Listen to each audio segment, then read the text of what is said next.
Hello, everyone. This is World Review with Ivo Daalder, a weekly look at news around the world from the Chicago Council on Global Affairs. It's Friday, July 14th. On tap this week, NATO leaders met in Vilnius for their annual summit. Once again, Ukraine dominated the news, with President Zelensky expressing deep disappointment that his country was not being invited to become a member. Was he right to be disappointed? And what else happened in Vilnius for note?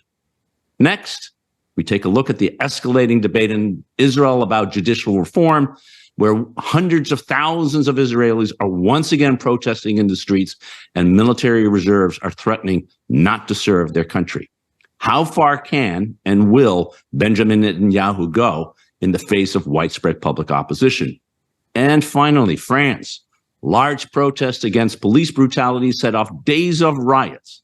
Is the social fabric fraying, and can President Macron do anything to bring the country back together? Here to discuss all these issues are three reporters who covered these stories. Deb Amos, a professor of journalism at Princeton and formerly an international reporter at NPR. Prashant Rao, senior editor at Semaphore. And Roger Cohen, Paris bureau chief of the New York Times.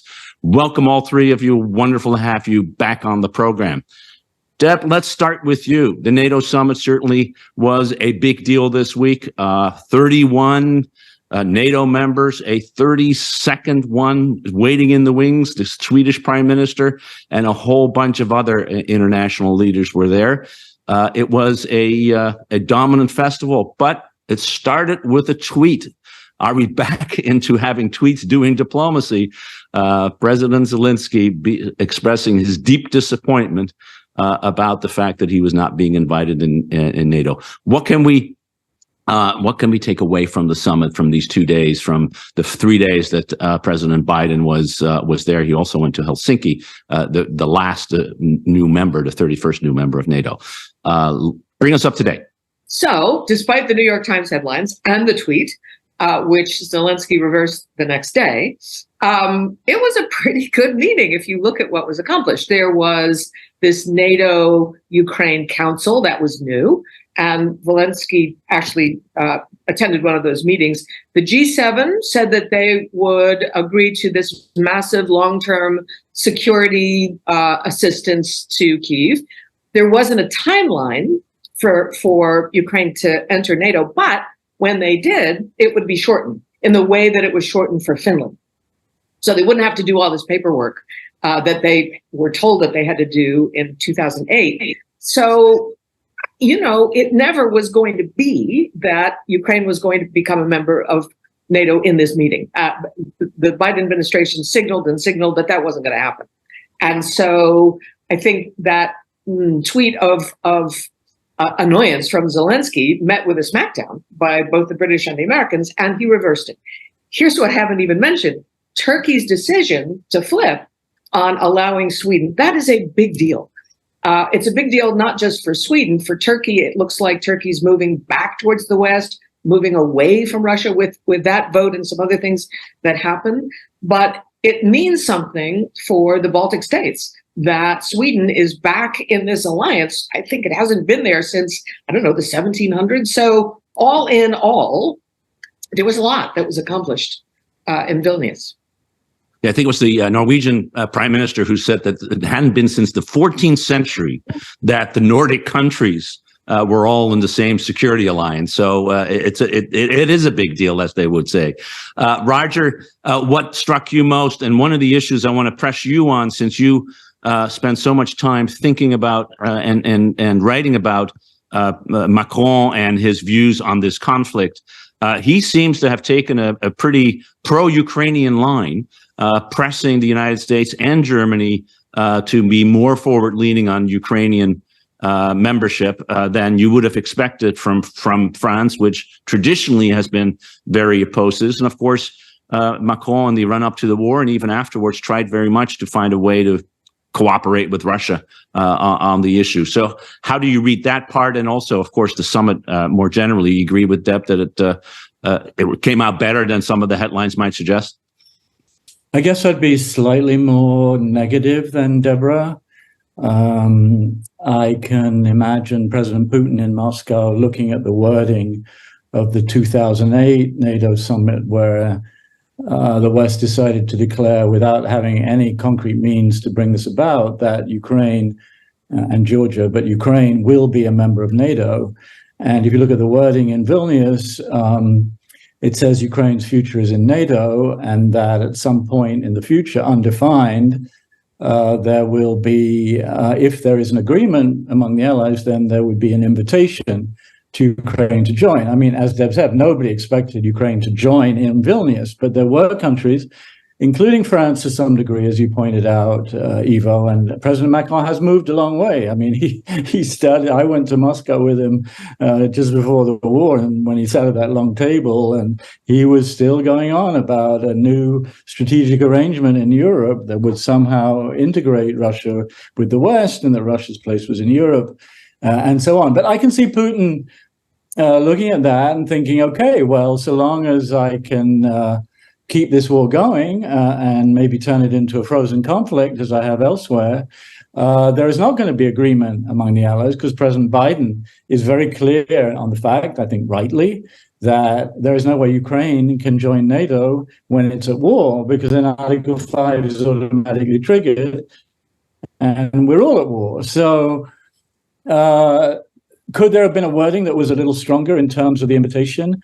I think perhaps, and I can certainly see how President Putin, who's more vulnerable on some other fronts with Prigozhin and so on, might look at all that and feel pretty satisfied. Can I ask a question about that? I wonder, Roger, if you thought that the United States and some others who don't want to have the joining so explicit are still thinking that NATO invitation is a card to play in any peace negotiation, that they still are thinking that there's an off-ramp for Putin, and this is one of the chips that they put on the table for it.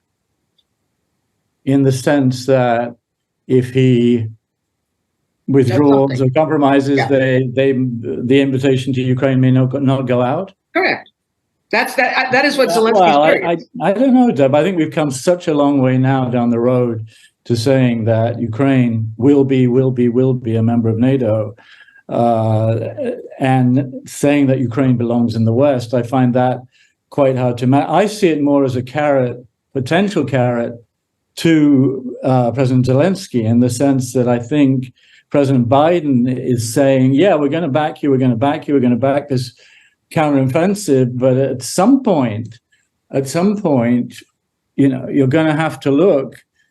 I mean, I covered the war in Bosnia, which ended with an extremely ugly, as you recall, compromise, and most compromises are ugly. And I saw somewhere that now 78% or 74% of Ukrainian families know someone or have someone in their family who has been injured or killed. I mean, how much territorial gain for what human loss can be borne going forward, and where does some kind of trade-off become more desirable? But I think it is a little bit of a carrot to President Zelensky, you know, bring this war to an end somehow and you're in, kind of thing. Yeah, I think, I mean, I think there may be one or two other NATO allies, Deb, who look at it your way, which is potentially a carrot for Putin. I think there are probably some people in Paris who think that way still, although perhaps not Macron himself. But I think the carrot to Ukraine is a bigger one. And Biden, interestingly enough, yesterday in Helsinki said that he thought that after the counteroffensive there would be negotiations because he didn't think that either side had enough capability to continue fighting the war. They probably have enough capability to maintain a stalemate, but not to fight a war. So it is a question. But I think Roger's right that it is an interesting carrot, sort of.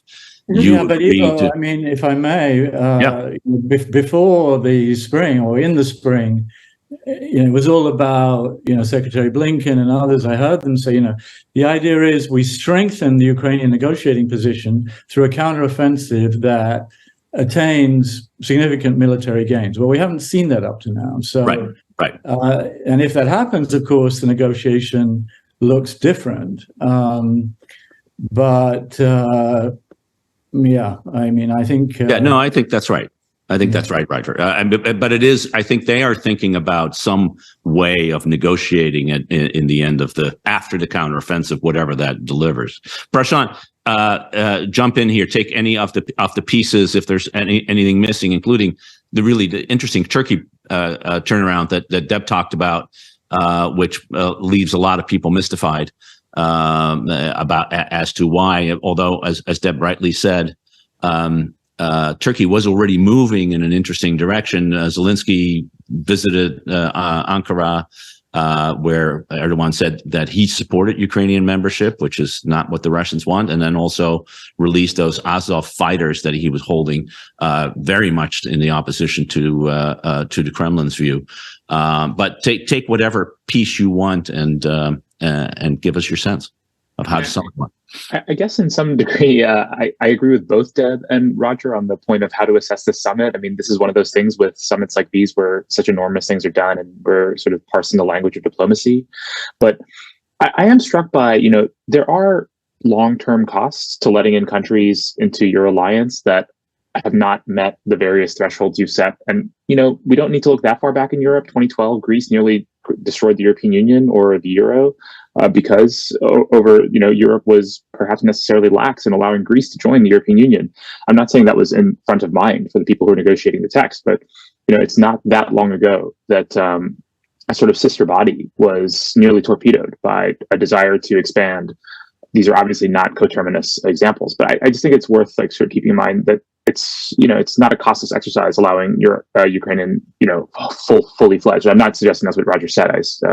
I mean, sort of say that there is some historical sort of parallel here. I guess the Turkey thing that is really fascinating to me, or I think somewhat gets understated, is, to some degree, if I was Turkey, I kind of think I would behave the same way, which is I have an opportunity here to extract a bunch of concessions from countries that tend to sort of see me as a vagrant anyway.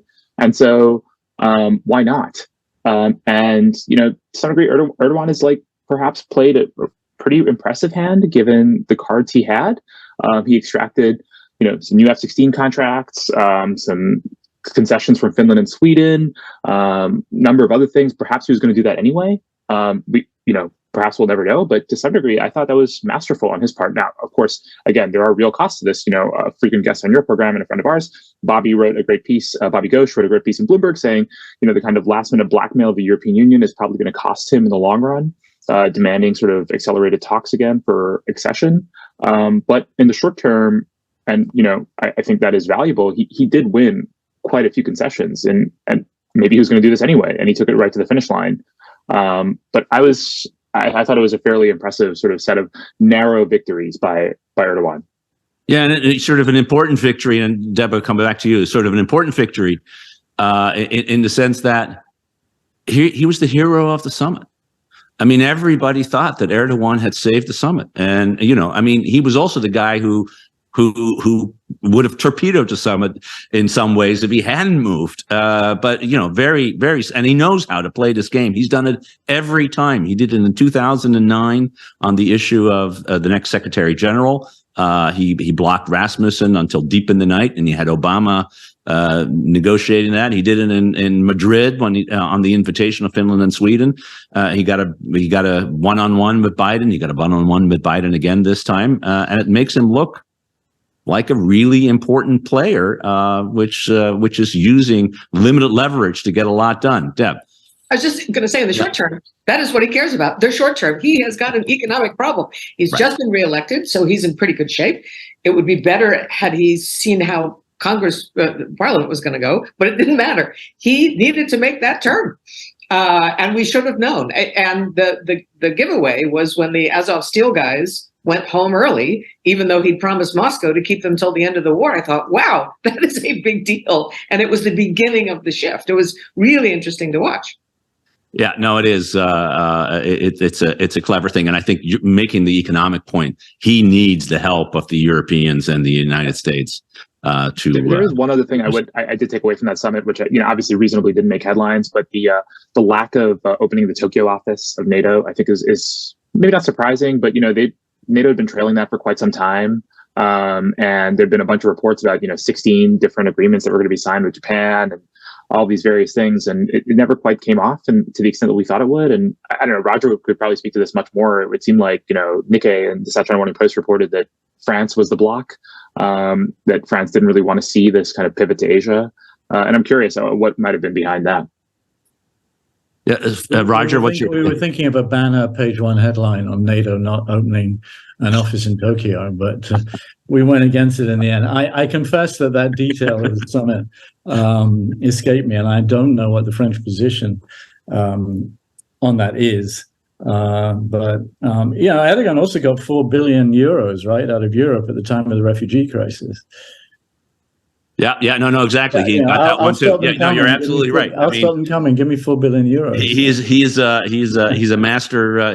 The souk is alive and well in international diplomacy when it comes to Turkey. That's for sure. Let's shift focus to in some ways a more complicated set of issues here. Prashant, after a 3-month hiatus, when Benjamin Netanyahu tried to work with the opposition to move forward on the issue of judicial reform, it's right back on the agenda. The parliament is starting to move and step by step to move forward on these judicial reforms, and people who had left the streets because of the pause are back in full force. How do you see, just bring us up to date about what is happening right now with regard to the judicial reforms, and then how do you see this evolving? Well, it looks like, Netanyahu gave a fairly sort of big interview to the Wall Street Journal a couple weeks ago, in which he said that he seemed to be open to the idea of scrapping or sort of heavily changing these judicial reforms, which will give, politicians greater control over Israel's judiciary, particularly the high levels of Israel's judiciary. Understandably has raised concerns. Netanyahu, not a politician known for sort of upholding the norms of Israeli democracy to the extent that certainly Western observers would like. But at least in the last week or so, that those comments largely seem to have been either retracted or overtaken by events in which his coalition has sort of started introducing reforms more and more that do in small portions what they said they would do. Netanyahu, when the height of the protest several months ago, said that he was suspending these reforms. I think suspending was the operative word. It seemed from afar as though people took that perhaps too positively, assuming that these reforms might be off the table. They clearly were not. And we're right back at it. Again, I would defer to people who've covered Israel much more closely. Roger and Deborah far more than I have.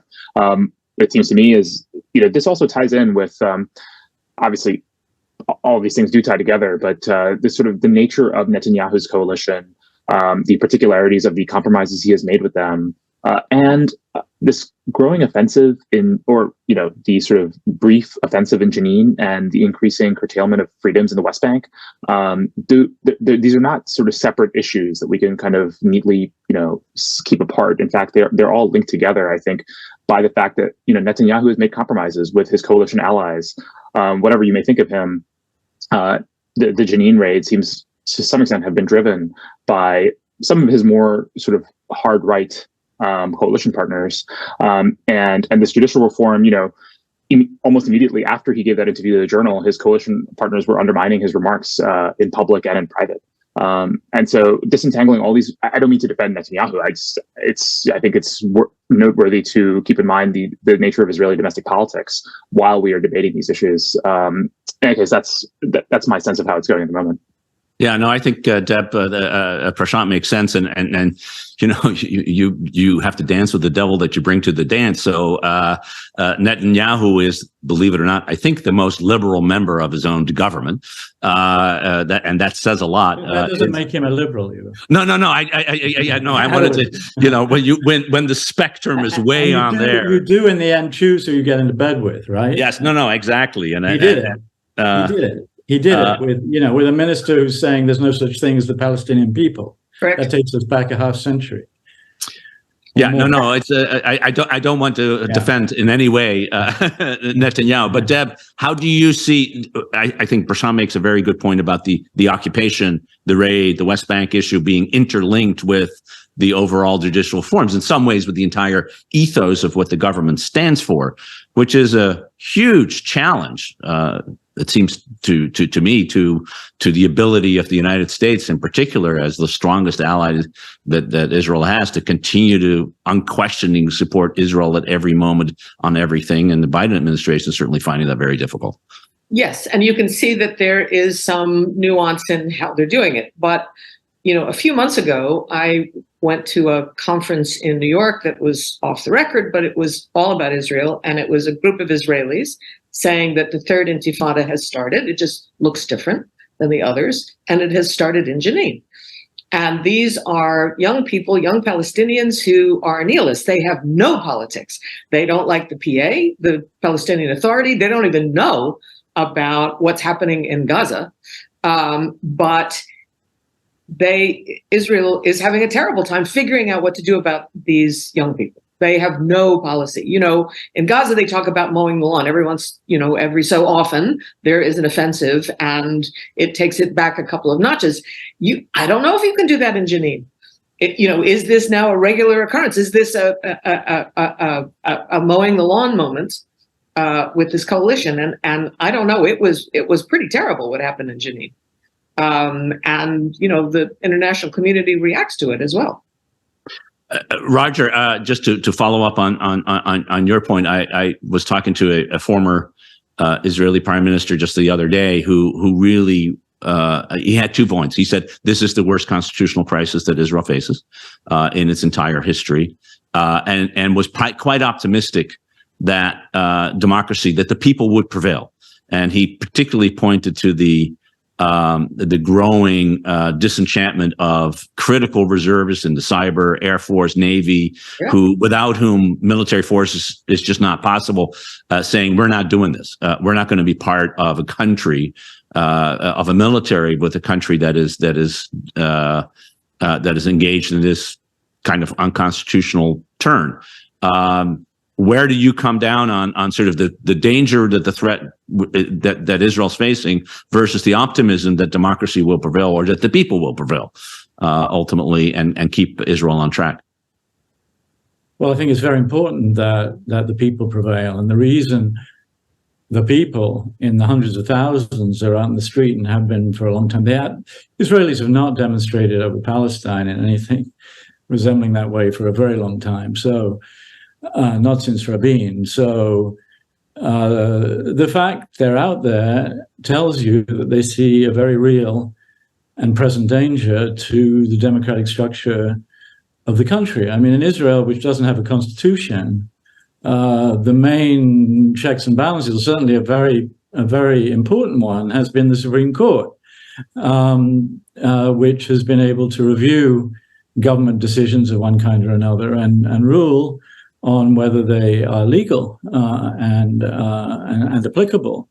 Now, this drive is essentially pushing very hard. An extreme right-wing government in Israel is pushing to remove those constraints. I think it's pushing to remove those constraints partly because it wants to do some pretty radical things in the West Bank. I mean, the idea of a two-state outcome, most of the people in this government think the West Bank is Israel, and Israel's in all eternity, and some of them don't even think there's a Palestinian people, even though there are 2.9 million of them, as far as I know, living there. So I think all that is very dangerous. And I think if you look at Jenin, I mean, why did Rabin try to make peace? Because, not because he was soft and cuddly. He wanted to make peace because he knew that over the long term, the situation was untenable. I mean, you can't run the lives of millions and millions and millions of people. Unfortunately, he was assassinated. It was a very successful assassination, which radicalized Israel and has led the far right to be dominant most of the time ever since. So I feel very worried about Israel, but I do think there's a very strong democratic core to the country, and that people will fight to resist this. I mean, Netanyahu's also doing this for personal reasons. He has his own legal problems. It's pretty bad. Yeah, maybe a warning that people who are under indictment and on trial shouldn't be in government. But just to put there, I mean, Prashant, just on the sort of on the protest and what it really means, the vibrancy of a democracy, but also when you have a government that is determined to move forward and that has 61 votes in a 120 seat Knesset. It can ignore the people. The question is, for how long? How do you see it? You're on mute. I think one of the things that I've been thinking about, and again, this is not sort of to suggest that this will happen, is in some cases, the lack of a constitution can be a system by which governments change much more quickly and change is enacted much faster. Again, Britain is an interesting example here, where Britain lacks a written constitution and got rid of a prime minister in 44 days because she was a disaster and couldn't maintain the sort of support of her government or her people. That's not to suggest that Netanyahu will lose, but he has lost in the past. And then successfully gotten back to power multiple times. Obviously, Israel has had a half dozen elections in the past 4 years, or something to that effect. And so, the idea that this is a one-way direction of travel, I think, is something we have to guard against, because these are huge protests that we are seeing on the streets by any objective standard, let alone Israel. And so, the idea that Netanyahu will necessarily prevail, or this far-right government is on the way to victory, obviously, assuming one way or another is dangerous. But I do think in some ways the lack of a constitution can be, counterintuitively a method by which governments can change much more quickly than we anticipate. Deb, to you, but also, since you've been reporting out from the region for so long, I wonder what the Arab view is. They have the Abraham Accords. There was a movement to try to get the Saudis finally to recognize Israel. That's probably stalled right now, particularly after Jenin. But how do you think they're looking at the situation inside Israel now that they are trying to build this partnership? Well, appalled by some of the people who are in the coalition, what I wanted to point out is, we haven't seen language in the public square like this in a while. Itamar Ben-Gvir studied with Meir Kahane as a young person, and Meir Kahane was the only one who was put out of the Israeli Knesset for racism. So that tells you something about his political background. We have been through moments of normalization of views in this country that we are grappling with. And I wonder, I haven't been to Israel since 2021, how this language is affecting politics in the country. And so there's that. I think on the side of the Arabs, what's happening in Jenin is giving pause about how far to keep this relationship. I don't think it's a deal breaker. I mean, they know what they're dealing with in the region, but it's making it much tougher. And I think it's certainly putting off any idea of Saudi normalization for quite some time. Roger, we've been talking about people getting on the streets to express their political views. The same is, of course, happening in France, and it's been happening in a whole variety of places. Last time you were on, we were talking about the protest regarding detention. This time it was a police shooting that killed a young boy because he was underage. That led to massive unrest. Talk a little bit about where France's society is, where people increasingly feel that the only way they can be heard is to be on the street, and what that has done and is doing to just a very quick thing just on the Saudi. It was interesting. I mean, I think one of the most interesting indications of the world we're now in was the way the Saudis, in fact, did normalize relations, but not with Israel, with Iran, and did so with Chinese mediation. That seemed to me to be a marker of our changing times. As to France,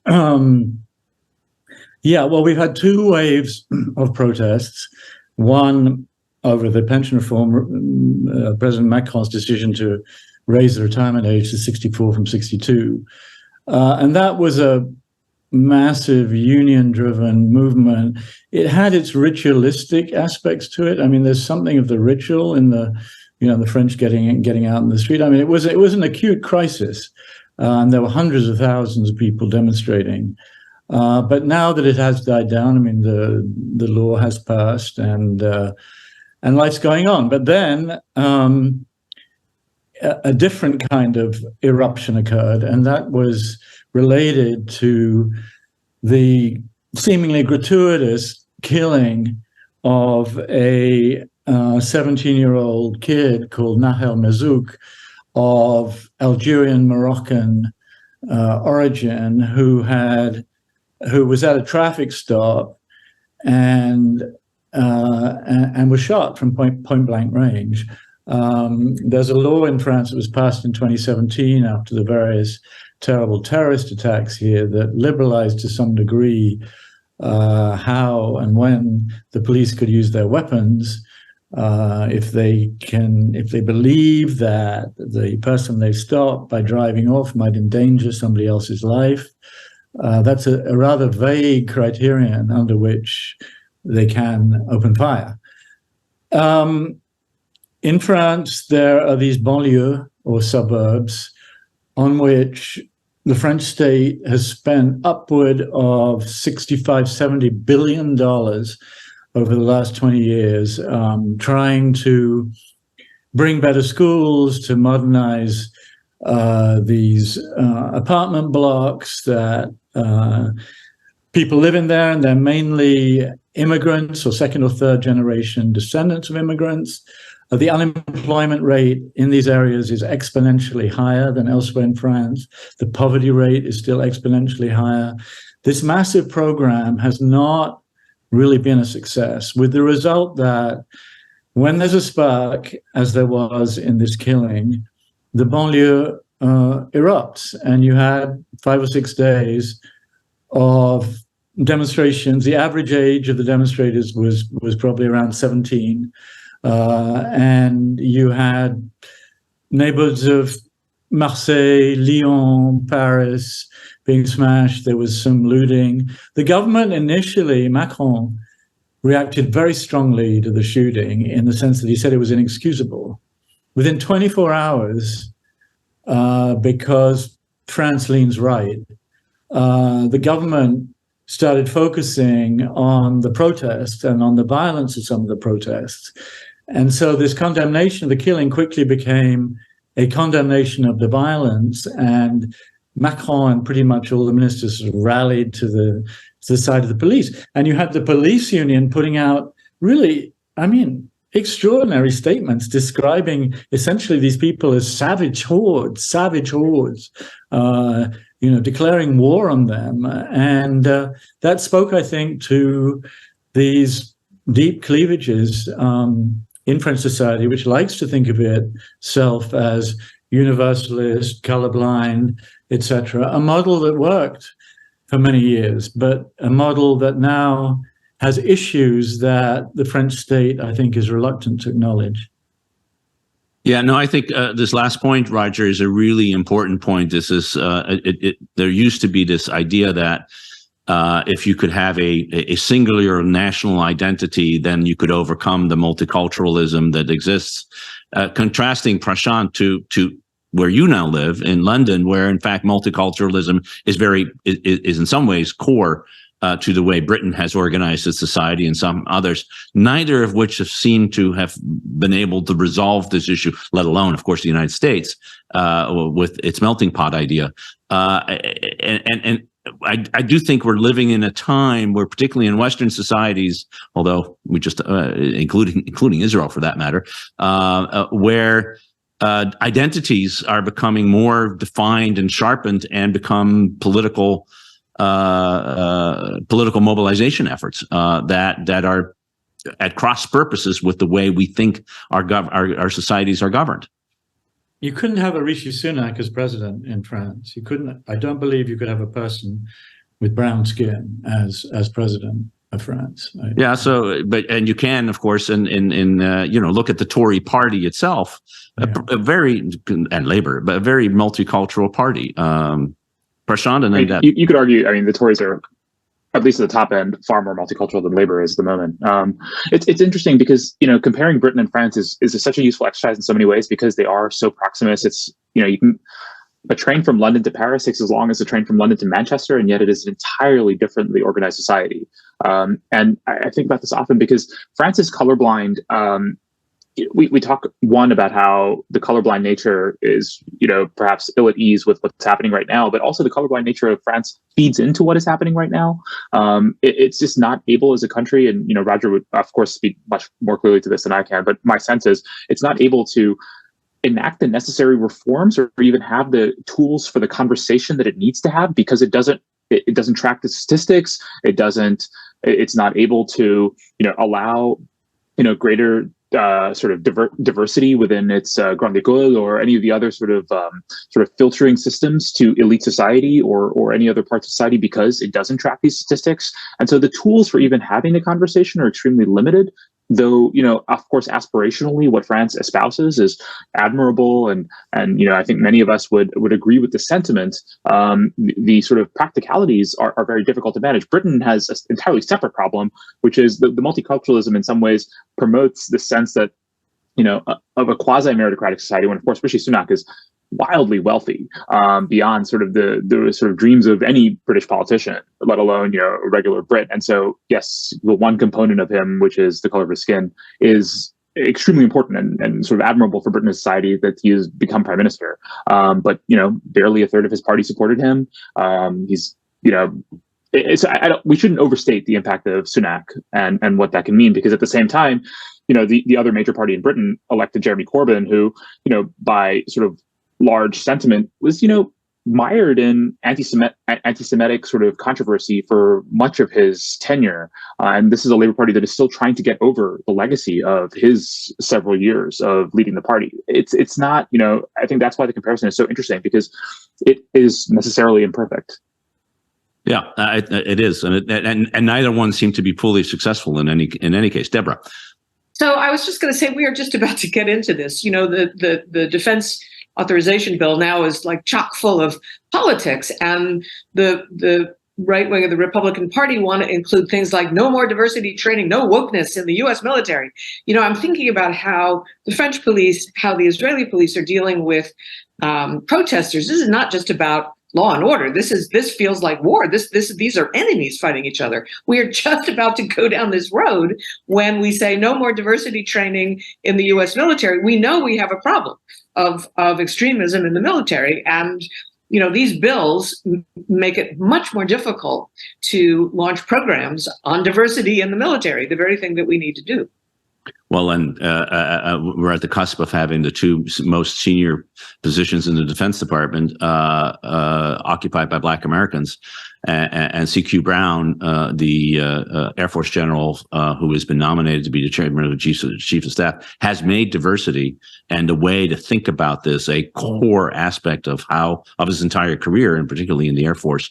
Over the last 4 years that he's 4 years, I guess now, that he's been the Air Force Chief of Staff. So it's going to be a big issue. And of course, we've just had the affirmative action decision by the U.S. Supreme Court. So we are all dealing with this issue. And frankly, I don't think any one of our societies has really figured out how to do this well. Yeah. If I could jump in on this, I think it is, though, at the same time, worth just keeping in mind the intrinsic. Again, I don't want to apologize for these societies, but I became a British citizen last year, and I previously was an Indian citizen, and India requires you to give up your passport if you naturalize to another country.